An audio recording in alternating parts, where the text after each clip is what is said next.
all those years ago, I never thought anybody would ask me for my autograph.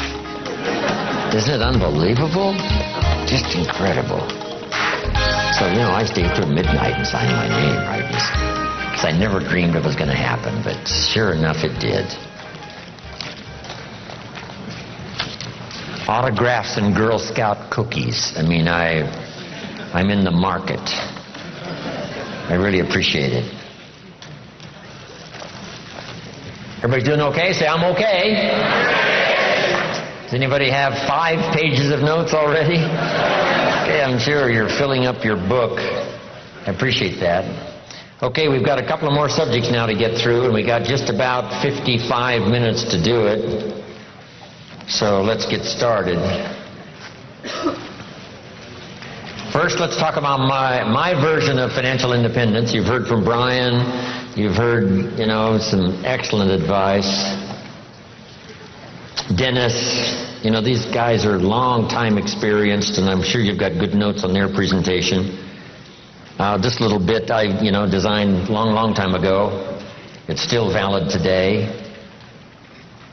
Here's one of the major goals to go for: financial independence.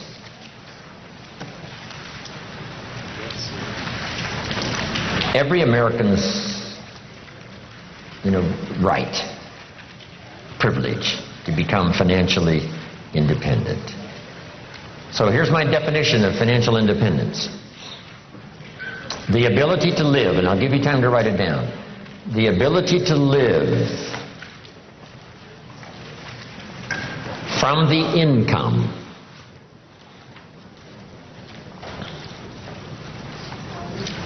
of your personally invested resources.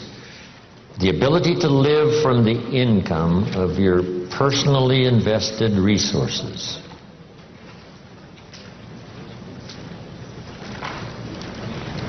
That's the simple definition. That from the resources you've invested, the income from those resources, you could live. Here's one of the advantages of financial independence. Now you can work or not work.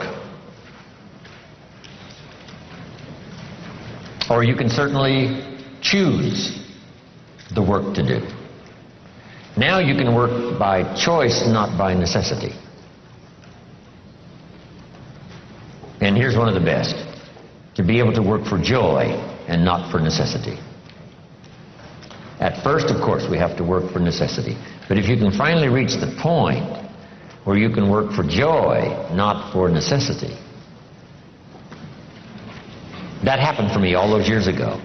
My father kept talking about financial independence, debt-free, no one having a claim on your assets, finally being able to live from the income of your invested resources.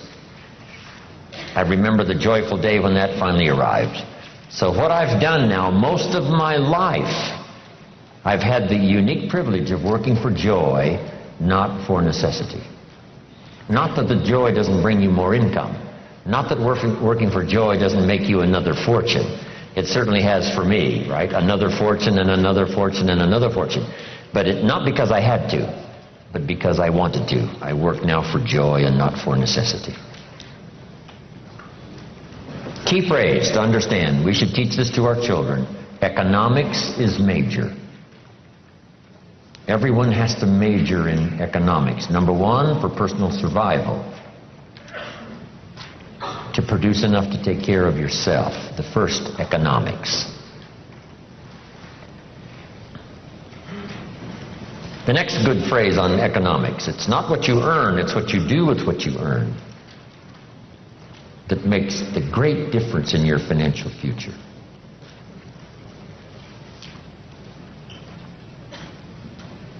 All of this is determined by your own philosophy.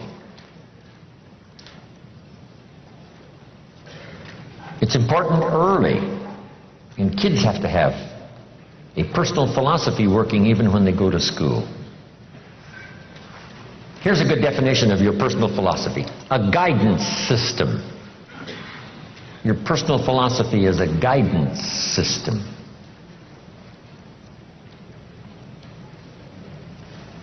And it does simply two things: helps you to see the opportunities, take advantage of those; helps you to see the dangers, minimize those. And as we learn and grow, we learn hopefully early to spot the dangers so they don't overcome us. Hopefully we learn early to see the opportunities and take advantage of those, maximize them if we can. That guidance system is like a sail on a sailboat. The winds are always blowing, favorable winds, unfavorable winds, stormy winds, economic winds, political winds. The wind is always blowing. But to arrive at a predetermined destination, it is not just the blowing of the wind that we have to deal with. Here's the major part, the set of the sail.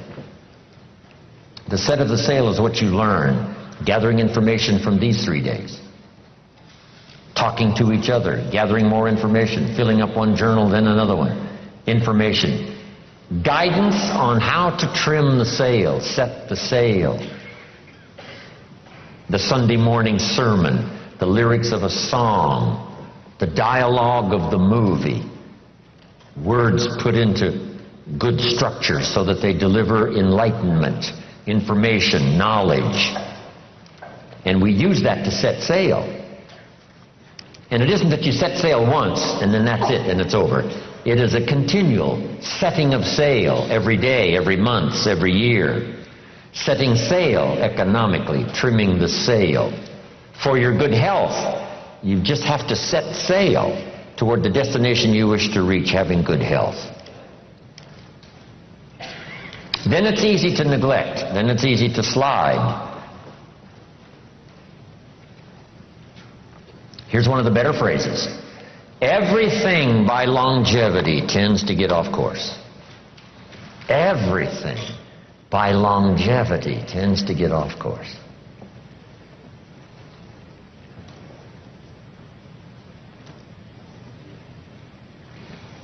When the early astronauts made those trips to the moon, on the way to the moon, here's what they had to engage in: mid-course corrections. They look at all the gauges, and some solar winds that they didn't expect has pushed them off course as they look at the gauges. Now they must fire the little rockets to get the spaceship back on course. And it's especially critical if you're headed for the moon. If you're in an airplane and you miss Los Angeles and, make San Francisco, you're okay. But you can't miss the moon. And here's why. If you miss the moon, you can't get back. So just put this little note now. It's a pretty serious note. Some destinations are critical.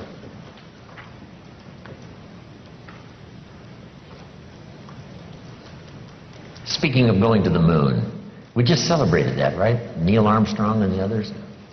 I met Neil Armstrong one time, a little talk he gave. Neil Armstrong, here's what he said in his little talk. Going to the moon was just a matter of solving a couple of problems. I thought, that's a simple way to put it. Problem number one, how to get there. And then you just figure that out, how to get there. Problem number two, what? How to get back. That's problem number two, and you just solve that.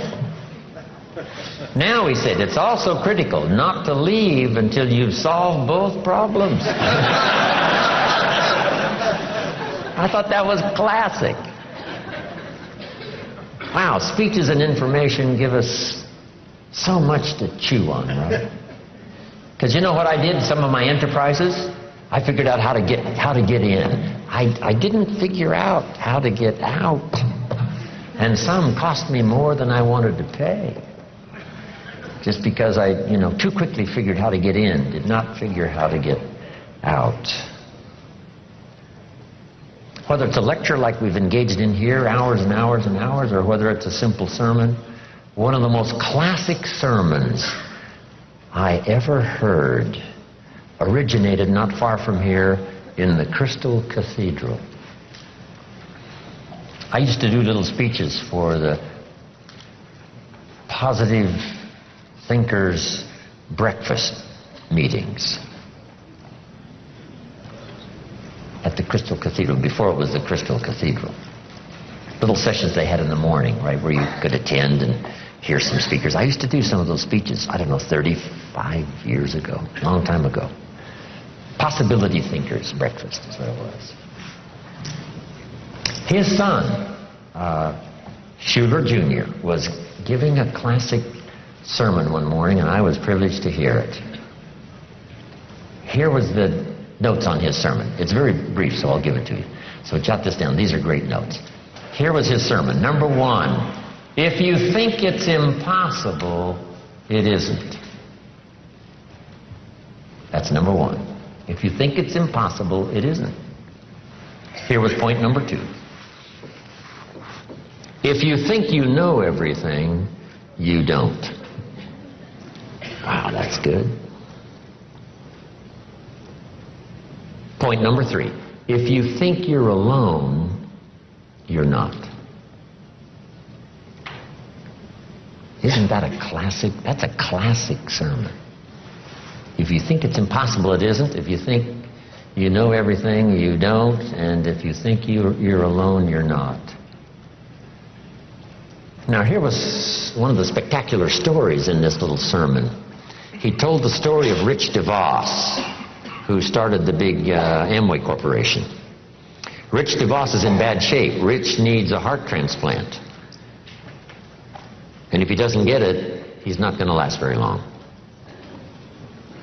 Now, fast forward.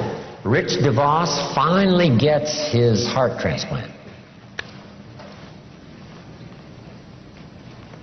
And what was spectacular about the story was, after his heart transplant, he has dinner with the lady who gave him her heart.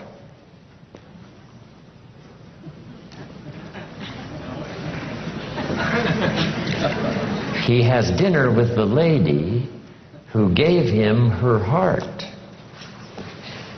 You say what? That's impossible. You couldn't have dinner with the person that gave you their heart. Here's what happened. This lady was desperately ill and needed a lung transplant. A donor was found, and sometimes it's much better in a lung transplant if the heart and the lung go together. So this lady gets the heart and the lung transplant that she needs to save her life. Now her heart is left over from this operation, and her heart goes to Rich DeVos. That's how Rich was able to have dinner with the lady who gave him her heart. Isn't that a fantastic story? I love those simple little stories. 1, 2, 3. Couple of illustrations. Wow. Just dramatic, dynamic. Anyway, where was I before I got off on these stories? Your philosophy. Whether it's your philosophy about economics or your philosophy about marriage or your guidance system about good health, it's easy to get off track. So by longevity, we start, and sure enough, it drifts off course. And that's what sermons are for. And that's what the lyrics of the songs are for, and personal conversation, is to get us what? Back on track. Back on track. And hopefully we're not too far off track so that it doesn't take too long to get back on track. So maybe that's all you needed this weekend. You're doing pretty good, but in a few things you've drifted a little to the right, or you've drifted a little to the left, or just by, a casual approach to some things instead of the serious approach, you're a little bit off track. And it doesn't take that long, if it hasn't gone on too long, to get back on track, back on track. But even if it's been a long time, you can start the process overnight. You can start the process. Decision-making this weekend could be some of the most important of your life and your future. Not because we have given the seminars, but because the moment was right for you. and somehow it was said okay, and somehow it was delivered with sincerity, and you got the message, and this weekend makes a pivotal turn for you in terms of the set of the sail. Okay, your philosophy. Now, your philosophy about money. Someone mentioned the other day the love of money. What about money? What about success? It's a good debate. I've got a good question, and it's not necessarily a high moral question, but it's a pretty good question. If you could do better, should you? That's not a bad question.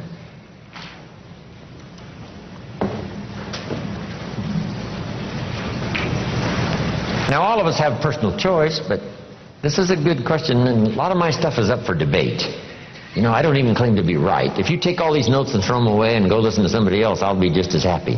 Because, you know, it doesn't matter. As long as you finally, right, get the ideas that make a difference for you and add to the wealth and the structure of your own life systems. That's what's important. Not that I deliver the message, that's all important. But piece by piece, and speaker by speaker, and teacher by teacher, and phrase by phrase, and book by book, we pick up the information that helps us to fine-tune our life and our future. But this is a good one for your own debate. If you could do better, should you?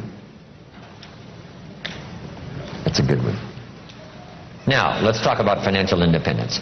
When I meet Mr. Shoaff, I'm not in good shape. Here's where I was when I met him. Pennies in my pocket and nothing in the bank. Because the story of the Girl Scout with the cookies had just occurred in my life, and now I meet this man. Here's what he said. Now, to get started in a whole new direction, here's what you need to do. You need to develop a financial statement. So just make a little note on your notes there. If you haven't ever done it, this is not a bad place to start. A financial statement. And a financial statement is very simple. It's a piece of paper with a line down the middle. On this side is the value of all your assets, and over here is all of your liabilities. Here's what you've got in terms of worth, and here's what you owe. And then when you add up all of the value of your assets, and you add up all that you owe, called liabilities, we come up with what we call now, finally, when you subtract one from the other, your current net worth. Now, this is not your net worth as a father. This is not your net worth as a parent. This is not your net worth as a friend. There's all kinds of worth and value. But if you really want your economics to go better, here's a good place to start. Key phrase, take a picture of where you are. And here's what it's called, the truth. Now, you don't have to publish this in some local newspaper, right? This is all private stuff. But you have to say, you know, finally, there's no use kidding myself. I got to take a picture of where I am. I got to know how good it is, or I got to know what? I got to know how bad it is. I got to know how much I'm on the upside, or how deep a hole am I really in. So this is what I started. It was a simple little program of coming up with my current net worth. My liabilities, that was easy. I owed my parents, I owed. I made the third borrowing on my car, and he was threatening to come and get it, drag it down the road, rear end up in front of my neighbors. So I had plenty of liabilities. On the asset side, I put my furniture even. I put everything I could think of. My shoes. I mean, wouldn't the Salvation Army give me $2 for my shoes? I mean, I am scrambling. And when I did this exercise, guess what it did? It really soberly gave me a current picture of where I was. And guess what? I was unhappy. But here's what's important about the truth. It sets you free. Number one, free to correct old errors in judgment. That's what the truth is for. To correct old errors. After 6 years, I started working when I was 19. And when I took a picture of where I was, it was not a very happy experience. So now, where do we go from here? In putting together a financial statement, realizing exactly where we are, no nonsense, this is the real deal. We don't have to share it with anybody, but we do need to know the truth for ourselves. Now here's what we need. Number one, perhaps a new philosophy. Let me give you sort of the simple philosophy of the rich and the poor. Here's the philosophy usually of the rich and the poor. Poor people spend their money and invest what's left. Brian talked a little bit about that, and there's usually what? Not much left. Here's usually the philosophy of the rich. The rich invest their money and spend what's left. It's just a little turn of semantics. But the little turn of semantics is like the turn of the set of the sail that takes you in a whole different direction to wind up at a good place in 1 year, or a place, of average, mundane, where you don't really want to be. Just that little simple shift of philosophy. So here's the key. Think like the rich. Invest your money first, then spend what's left. Don't spend your money and invest what's left. Now the whole key is lifestyle, and Brian touched a little bit on that. When I gave this little class one time at a school class, the teacher said, you must not, promise people that with a little bit of investment every month that they can, make their fortune, because people nowadays are overloaded. They're spending everything they make. Their standard of living is right up there. And I said, well, this is where it all begins. I said, could we think of someone, and this was a long time ago, of course, that makes $2,000 a month? She said, yes, no problem. We can probably find someone that makes $2,000 a month. What would this couple, this family tell you it takes to pay all the bills and just keep their head above water? And she said, well, $2,000. I said, could we possibly find somebody not far from here that makes $2,500 a month? Right? Maybe even both working combined. $2,500 a month, $500 a month more. What would this family say it probably takes to pay all the bills and keep your head above water? What would they say? Right? $2,500. So I said to her, what happened to this $500? How did it disappear? Wisely invested over some reasonable period of time, the return is unbelievable. And she said, I never thought about that. So jot this down. The money is always there, either to spend or invest. The difference in what you do with it is based on philosophy, not economy. It isn't the state of America's economy that makes the difference. It's the difference in your philosophy.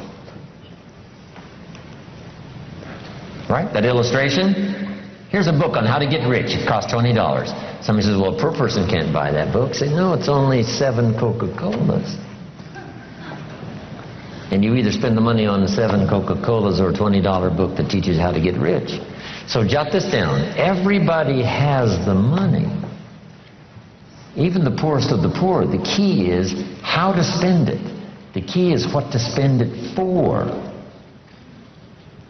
And how you spend it. First, how you earn it is determined by your philosophy. Second, now, how you spend it is determined also by your personal philosophy.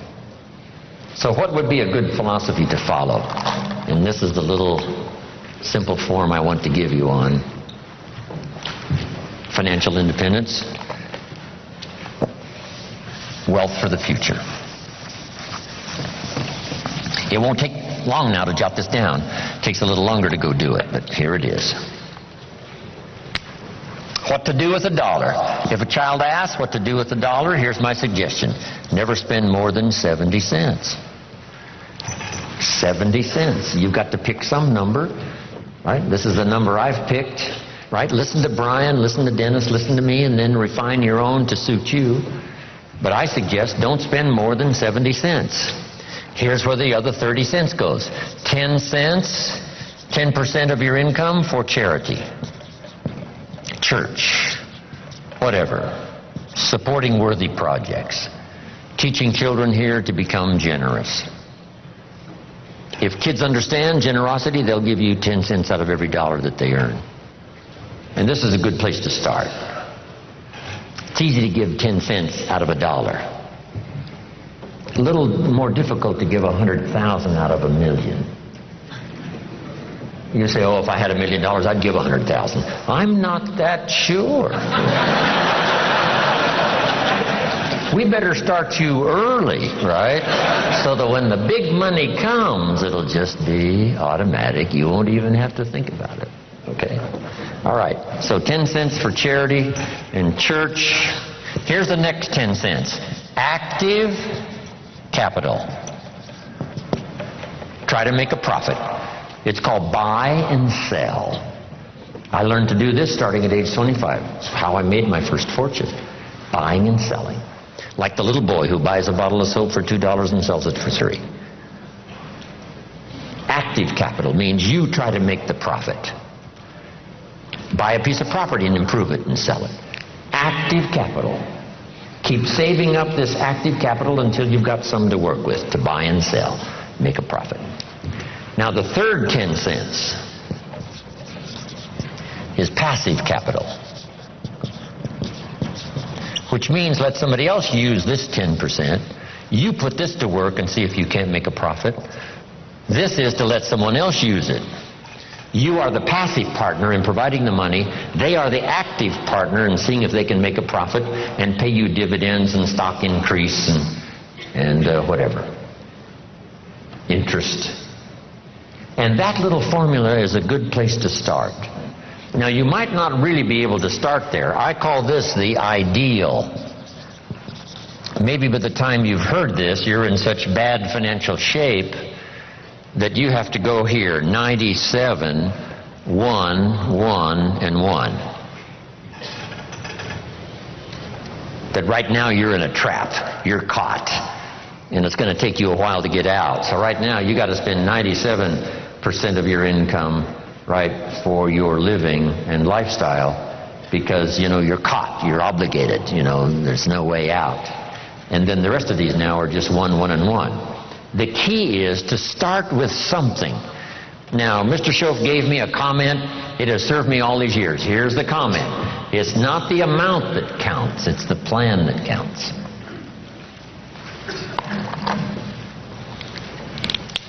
When I first met him, I said, if I had more money, I'd have a better plan. He said, no, if you had a better plan, you'd have more money. So if you have to, you start with 97, 1, 1, and 1. Then what do? Now comes the project right away of trying to get this 97 figure to go down and these other 3 numbers to start going up. This now becomes an exciting game to play. In another seminar, I talk about measuring progress. This is one of the great motivating factors in the world, is to start something and make progress. Start something and make progress. So Jim Rohn told us the ideal was 70, 10, 10, and 10. But I can't start there. I've got to start with 97, 1, 1, and 1. And here's what you've got to understand. This is okay. I mean, if this is where you have to start, that's where you have to start. Then you start driving this number down and start driving these numbers up. And it's a whole game to play till finally you can arrive at this pretty good ideal way what to do with the money you earn from a paycheck or from dividends or from whatever sources. 70, 10, 10, 10. I mentioned the name Sarah Alfaro in Mexico. I taught her this, and she's been teaching it to the people she's responsible for over all the last 10 years. And some of them now are doing extremely well, making big money, and they've got houses and cars and, you know, all kinds of stuff. 70, 10, 10, and 10. Now, when you start getting into the big money, these numbers have to change again. I probably don't spend more than 10% of my income. So if this number for me is 10%, you can imagine what these other 3 numbers probably are. So if you have to, you start here. Get to the ideal. And then when it really starts to flow in your favor, you rearrange this program again, 10%. Because if you're doing big time, you know, you couldn't spend 70% of your income. It would be obscene.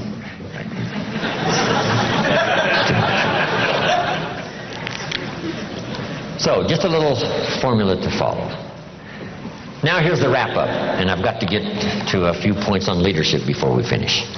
Here's the next one now. This is only a suggested plan. You know, this is not written in any law. You know, most advantages and benefits for the future are not written in law. There's no law that says you must not have a heart attack. Where is it written? There is no law. That you must demand of yourself. There is no demand that you have a good financial plan that'll safely take care of your family for the future. There is no law. You could be careless and lose it all and finally have to be supported by the state. So there is no law that you must be responsible and have a good financial plan. You must demand it of yourself. So I'm asking you to make that note. It's what we demand of ourselves that counts. There's no law that says you must have a health plan that's going to make you extremely healthy for the next 10 years. There is no law. That you must demand of yourself. And those are the disciplines now that really start to count, the ones you demand of yourself. So, next, keep strict accounts. Keep strict accounts. Have you ever heard this expression? I don't know where it all goes. Did you ever hear that? Oh, we'd love to have you run our company. You don't know where it all goes. Did you ever hear this? It just gets away from me. Oh, we'd love to have you run the world. It just gets away from you? Okay. Will you make the note now? Keep strict accounts. This is for your own self-esteem, as well as safety and financial matters for the future. Keep strict accounts.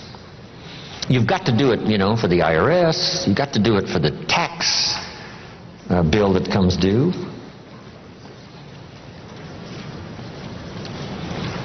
Then there's one more. Be happy to pay your taxes. And this is an assignment that's one of the toughest. I'm trying to finish this book I've been working on for so long. Hopefully I'll get it done one of these days. And the title is, Of Course Kids Should Pay Taxes. And it's a little book on really everybody should pay taxes. And then you need to know why. In California, if a 10-year-old walks into 7-Eleven and buys something that costs $1, the proprietor asks the child for 8 more pennies. Does the child have a right to know how come we're asking him for 8 more pennies? And the answer is yes. The kid says, I'm only 10 years old. And the proprietor says, congratulations, you're my youngest taxpayer. Now the kid wants to know, who gets these 8 pennies? Where does it go? And here's what the proprietor, if he's wise, says. Well, if you want to ride your bicycle on the sidewalk instead of in the mud, you have to pay the 8 pennies. Everybody pays the 8 pennies on every dollar, so that we have streets and we have a sidewalk. So you don't have to ride your bicycle in the dirt and the mud, you got the sidewalk. And now the child understands, okay, here's my 8 pennies. So jot this down now. Everybody has to pay. We can't let anybody off the hook, because all of us are in this together. And you can't build your own section of the street out in front of your home. What kind of equipment would you need to build your own piece of the street out in front of your house? No, you can't do that. So we take these collective needs that all of us need, and we ante up the money, whether it's federal or state or sales tax or whatever it is, so that all of this is taken care of us. Here's what it's called: the care and feeding of the goose that lays the golden eggs. You say, well, the goose eats too much. That's probably true. But make this note: better a fat goose than no goose at all. So everybody has to pay. How much do you think aircraft carriers cost? We can't use used missiles.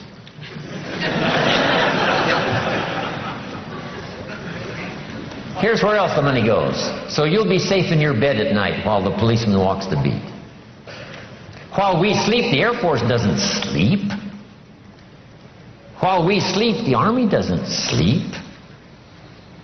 While we sleep, the policeman walks the beat and checks the doors. That's where the money goes. Once you have a vision of where the money goes, yes, for some things it costs too much. Yes, the government sometimes is too extravagant. Yes, all the yeses. But all those yeses are true for all of us. Sure, the goose might eat too much, but who doesn't? Should we have confession time here today? Say, no. Please let me off the hook. So you got to do the same with the government. Yes, the government needs to go on a diet and slim down and not spend quite so much. That's also true. But it's true of what? All of us. This is the deal. We're in all of this thing together. So finally, when I understood what this was all about, I finally became a very strange creature called a happy taxpayer. That's it. Now, should everybody pay? Let me give you one good illustration that comes from the Bible, and I'm finished.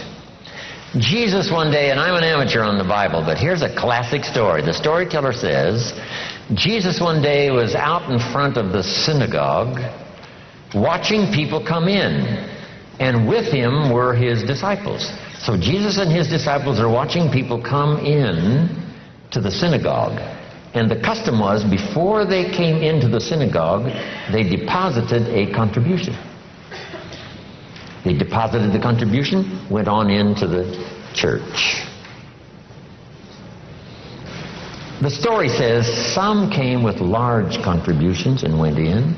Some came with small contributions and went in. And as the disciples and Jesus watched, a little lady came along and she put 2 pennies in the treasury and walked in.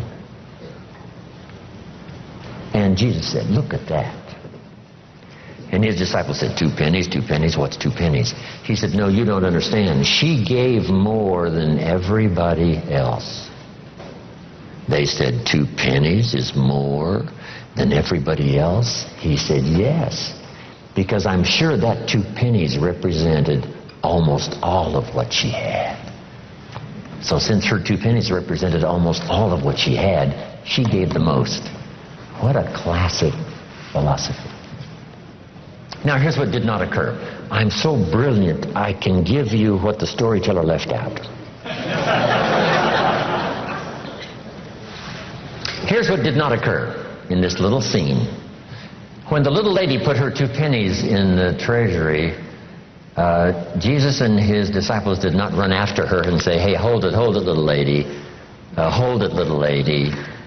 We've observed what's happened with putting the 2 pennies in the treasury, and we've decided that you're so pitiful and you're so poor that we've decided to give you back your 2 pennies. I'm here to tell you that did not occur. So make this note from this little story. Jesus left her 2 pennies in the treasury, even though it was most of what she had. Wow. That's such a classic lesson in philosophy. That's such a classic lesson in what all of us are involved in making contributions. Shouldn't everybody wish to pay? The government has decided to leave some people that they consider poor and pitiful off the tax rolls. See, that's unthinkable. Shouldn't they, even if they only paid $1, so that they can be able to say what? I pay. I make my contribution. No matter how poor I am, if all I've got's pennies, I give some as contribution. Whether it's taxes or whether it's benevolence or whatever it is. Okay, isn't that a great story? It's a good story. Okay, now to finish up, in the next 20 minutes, let's talk about leadership.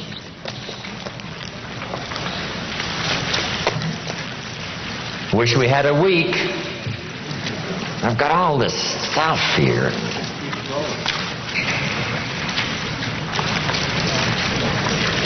Anyway, Perhaps we'll do this again. Leadership. I got a good phrase for you now on leadership to start with. Here it is.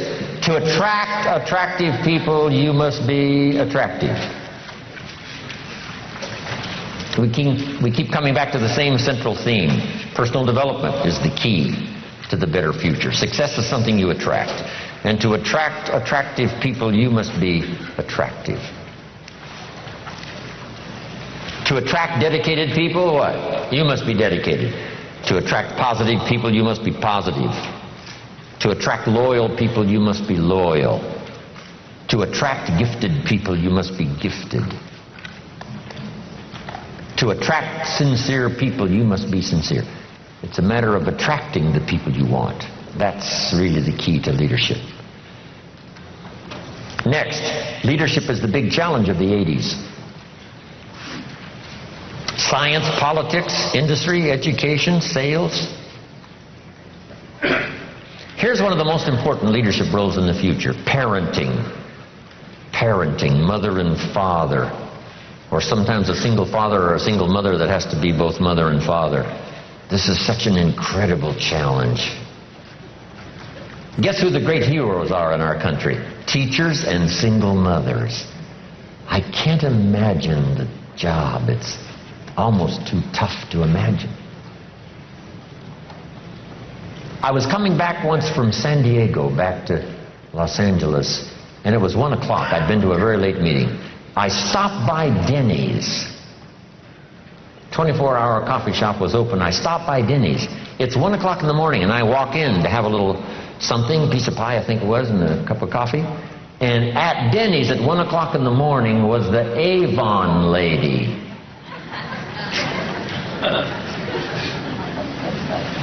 And she had a couple of waitresses around her, and she was showing the Avon products.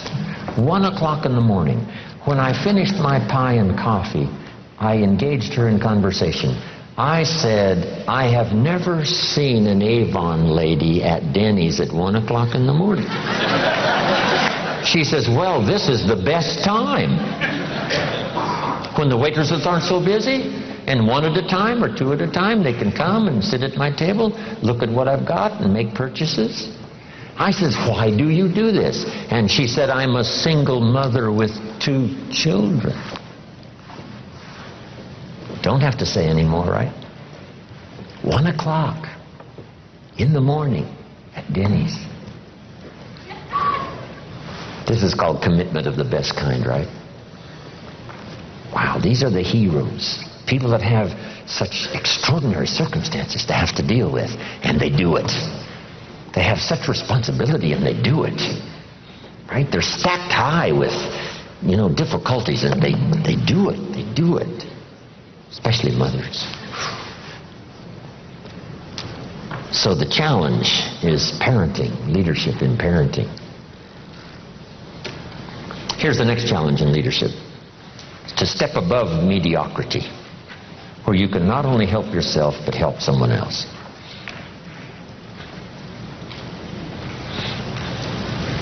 Now, here's the refinement of leadership skills. This is a good list to make. Be strong, but not rude.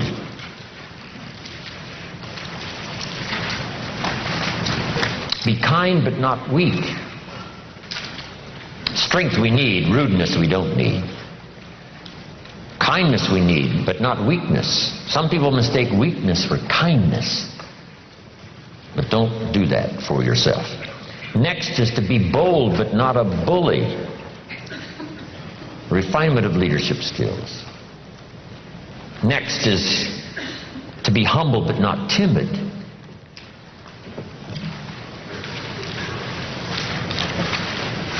Humility we need. Timidity you must overcome. Drive it into a small corner. Don't let it dominate your life, whatever you have to do. Next is to be thoughtful but not lazy.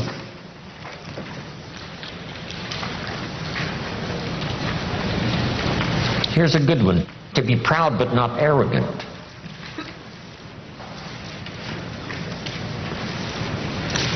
Pride we need, arrogance we don't need. Family pride, personal pride, community pride, school pride, team pride.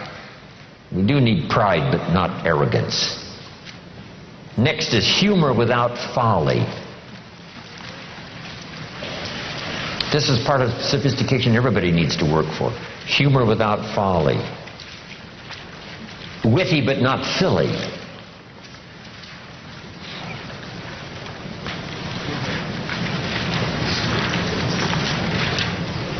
These combinations are sometimes really difficult to pull off. Here's what the old prophet said. This is a good one for your notes.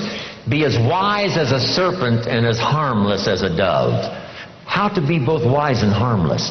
See, that takes some real doing. Most wise people are not that harmless, and most harmless people are not that wise. But the real challenge is to be both wise and harmless.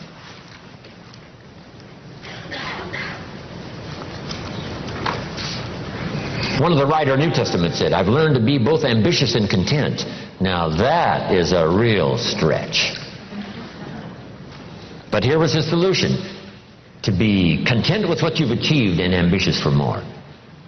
Right? To engage in contentment with what you... If you're always discontented with what you've achieved or what you have, see that is the wrong malady. But if you're happy with what you've achieved, but ambitious for more, that's the key. Most ambitious people are not that content, and most content people are not that ambitious. But he said, here's what to strive for, to be both ambitious and content, to be both wise and harmless. Next, in leadership. Here's the major studies for leadership as you continue your journey. Number one, the study of possibilities. Play the what-if game. What if I had the resources to make the investment so my family would be secure and I had reached financial independence? What if? If you engage in the what-if game for the future, what if I took these extra classes? What if I developed these extra skills? What if I really disciplined myself to do more than I've ever done before? What could possibly be the outcome? Engage in that what-if game. What if I found the right people over the next 6 months? What could I possibly accomplish that I haven't accomplished so far? This is good, the what-if game. When I found an unusual financial opportunity, the first night I played the what-if game.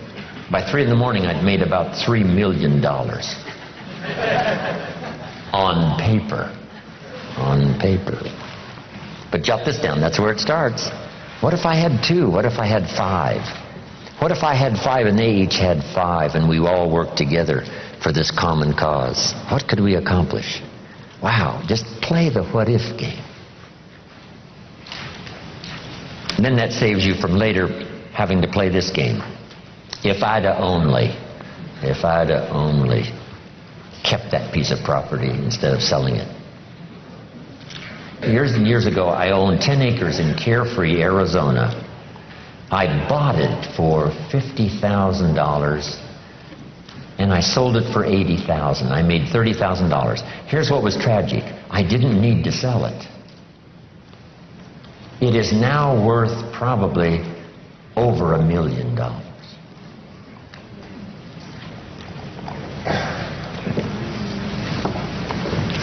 So now I say, if I'd only. But we need some of those experiences, right, to help give us a little better guidance for the future. So play the what-if game, right? What if it went well? What if I found the right people? What if I had the health and the ability to do extraordinary things? I wonder what all I could do. Play that game. The study of possibility. Here's the next one, the study of opportunity. And you must learn to study opportunity because it comes in subtle forms. I got interested in building organization and recruiting people because I found out people could make you rich and wealthy. Here's one of the greatest economic mistakes anyone can make, especially living in America, not understanding that people can make you rich. When I found the opportunity to do that, it helped me make my first fortune. Recognizing opportunity so that it doesn't come and go. The moment was there and you didn't seize the moment. begin to recognize more opportunity. The opportunity for association. All of my projects have been association, 2, 3 people. Right? The old phrase says if 2 or 3 agree, nothing's impossible. Just not 2 or 300, not 2 or 3,000, just 2 or 3 with a common purpose. You can do the most extraordinary things. Recognize those opportunities. Here's the next. Be a student of ability. If you added one more skill and then one more skill. I started learning extra skills when I was 25 years old, when I met my mentor. One skill led to the next, and one skill led to the next. Finally, my income reached unbelievable proportions, having learned these skills. By the time I was 29 years old, my income had hit about $30,000 a month, which back in those days was so much money. It was unbelievable. I learned those extra abilities, those extra skills.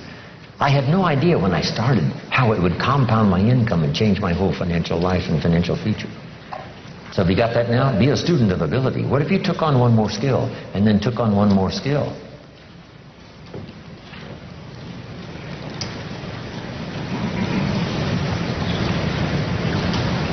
Next, be a student of inevitability, which is called consequences that you don't want to suffer. If you have a poor diet, it doesn't take that long for the early signs to appear. And if you keep it up, it doesn't take long for the serious signs to appear. The consequences are too deadly. We must be students of inevitability. Yes, inevitability on the positive side, but most of us, can do that. But we must also study inevitability on the negative side. Consequences. If you're in a little boat on the River Niagara, on a little boat with no motor and no oars, and you're 100 feet from the falls, it's called inevitable. It's over. Somebody should have painted you that scene way upstream so that you wouldn't find yourself in such an inevitable position. Right? It's over before you reach the falls in a little boat with no motor and no oars 100 feet away. Now here's the next one. Be a student of rationality.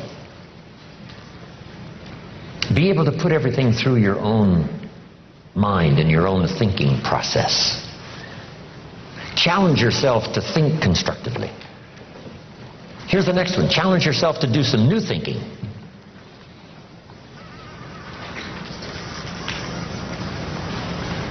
I think it was Einstein who said, the real challenge is how can we use the same thinking that caused the problems now to come up with the answers? So here's what we have to do. Shift gears into some new areas of thinking, new ways of thinking how to solve problems.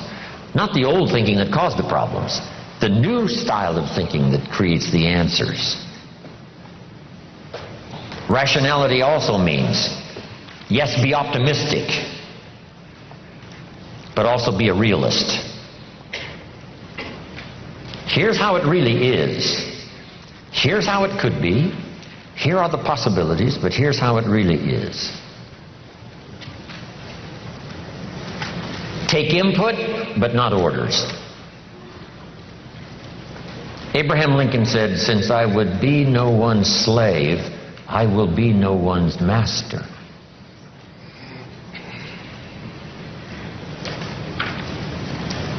Be no one's slave. Take input, yes. Take advice, yes. Gather in information, yes. And then you decide.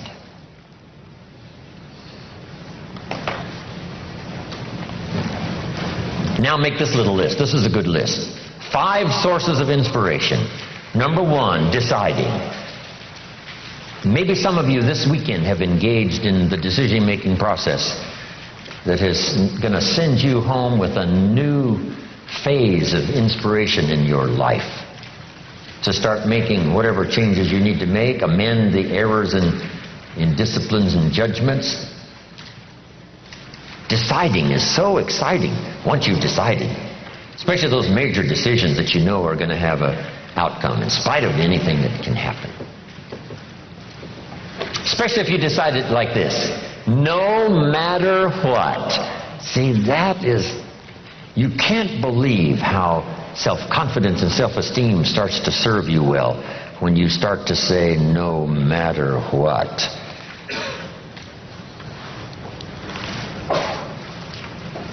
Here's the next source of inspiration. Planning what you've decided.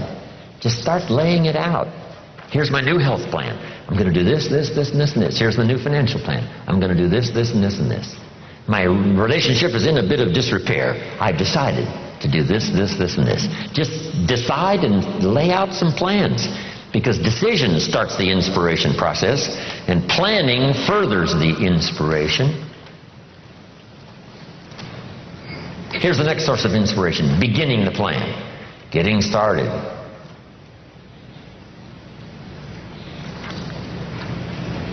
I taught this a long time ago. I haven't for a long time.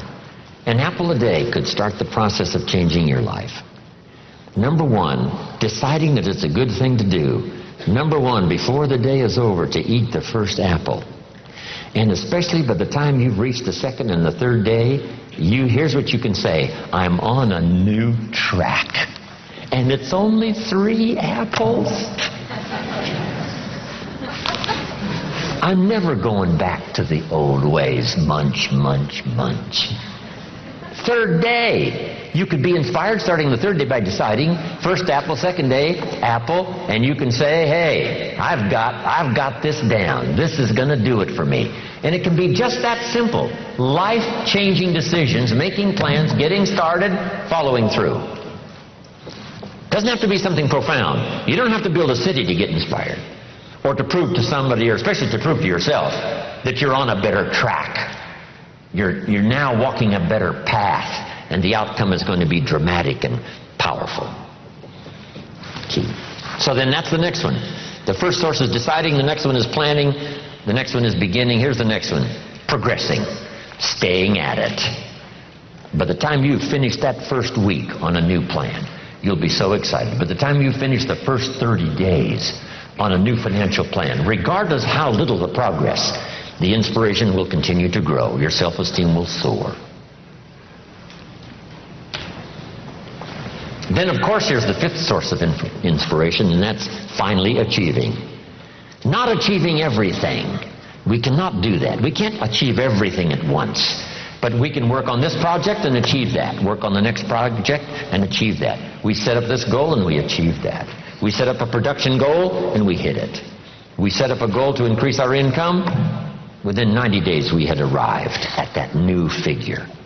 Achieving. Wow. Now in your development as a leader, make these good notes.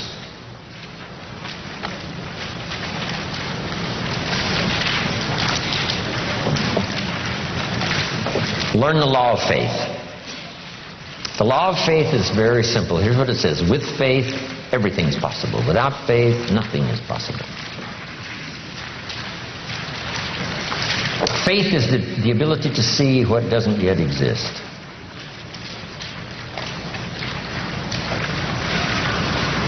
Faith is the ability to believe that it's possible. Faith is not like tangible, but it is so close to real, we call it a piece of the real. One writer called it evidence. One writer called it substance of something hoped for. Faith. Imagination mixed with faith. Now, as a leader, no telling what you can accomplish. As a father, no telling what you can build. When I built my first house for my family in Idaho all those years ago, I used to take friends of mine out to the vacant lot and show them through the house. Is that possible? Sure. Yes, of course. I used to say, here's the 3-car garage. And they would look and say, yeah, this will hold 3 cars. The house that wasn't there, I described it so well they could see it. I could see it. Isn't that what the artist does, that puts together the artist's rendering and says, this is the house that isn't there. Say, no, the house isn't there. Say, no, yes, this is the house. So I'd take, my friends on a little journey through the house. This is the fireplace. It's got bricks on one side and it's got white stone on the other side. They would say, wow, what a fireplace. And I'd take them through the bedrooms, the whole thing. Here's this kitchen with a view window. In the kitchen where you can see this incredible view. And they would look out the window. I described that house so well. One day, one of my friends bumped his elbow on the fireplace. I'm telling you. Here's what you must do as a leader, especially as a parent. You must be able to see the future. You must be able to design it. Yes, see it as it is. But here's the next step of faith. See it better than it is. If you see it better than it is now, that's the vision. That takes faith. Then here's the third step. We've talked about it so often during these 2 days already. See it better than it is. Believe it can be better than it is. And number 3 is make it better. Go to work.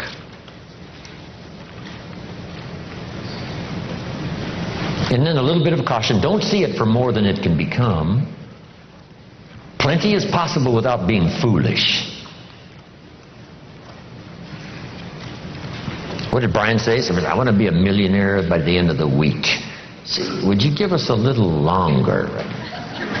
Come on, that's not realistic. There's a thin line between faith and folly. And that's a good one not to cross. Plenty is possible without being foolish.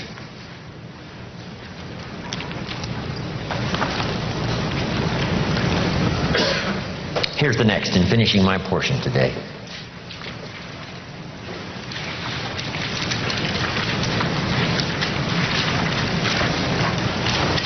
I did a little talk one time on what made me wealthy. And here's what I covered. We did a little bit of it on lifestyle. One was my heritage has made me wealthy. My parents, my children, my parents, my books I didn't write that I read. What makes me rich is my country that has so much to offer. If I don't take advantage of it, it's my fault.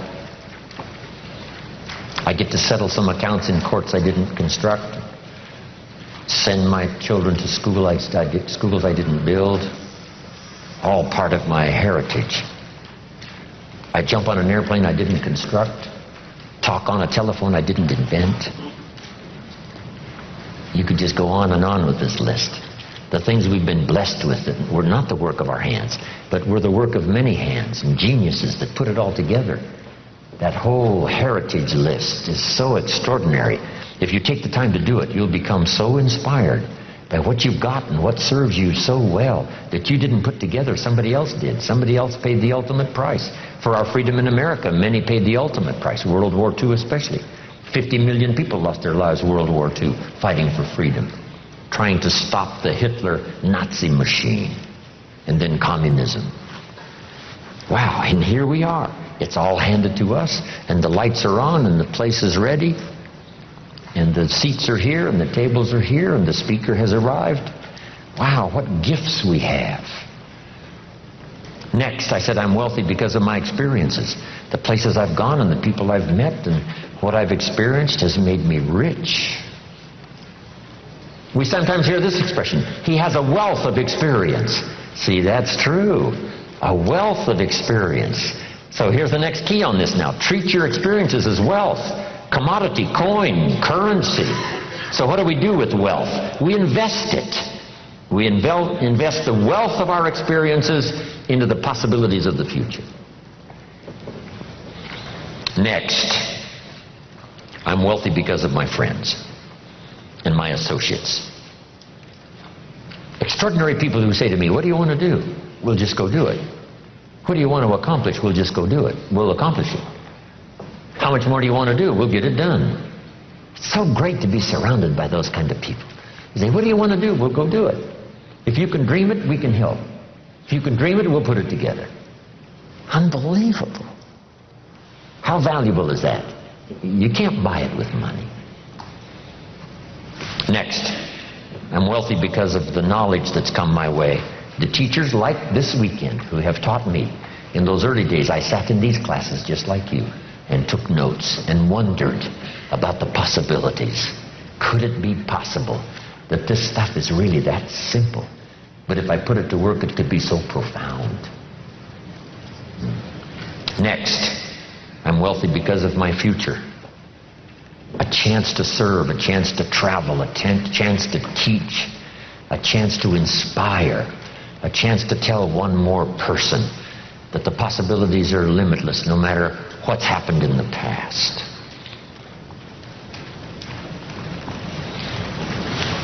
Next, relationships that are extraordinary. Marriage, friendship, those great experiences that have served us all so well. Here's the next. And we've written this somewhere, and some of you may already have it. It says, let others lead small lives, but not you.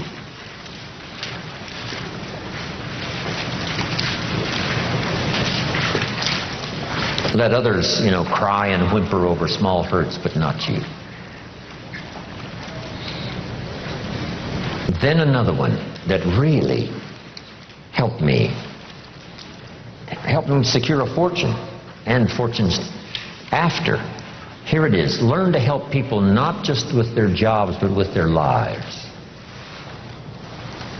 I learned early in my accelerated business career to teach life skills as well as business skills, work skills and job skills. Because guess what? We need both work skills and life skills. Here's the last one. It's a promise from the Bible. Here's what it says. If you work on your gifts, they will make room for you. If you work on your gifts, they will make room for you. They'll make a place for you. You'll be invited to some extraordinary places if you keep working on your gifts. Make yourself valuable, make yourself attractive, make yourself unique. Become a person who has plenty to give and plenty to share, whether it's ideas or money or treasure or time. If you will work on that, you'll have places. Look where my gifts have brought me.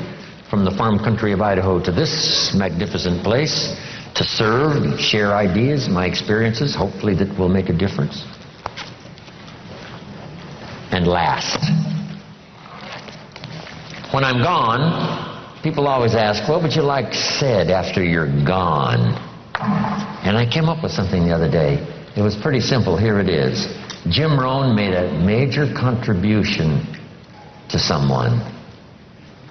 Jim Rohn made a major contribution to someone, and then another one, and another one, and another one. Wow. And that journey continues for me. So if you've got my name on your notes, which hopefully I'm sure you have, when we leave here, I go with you, these notes and all the experience that we've had. But I promise you this, as we leave here, I will not leave you behind. I'll take you with me in my thoughts and in my heart. Thank you very much. God bless.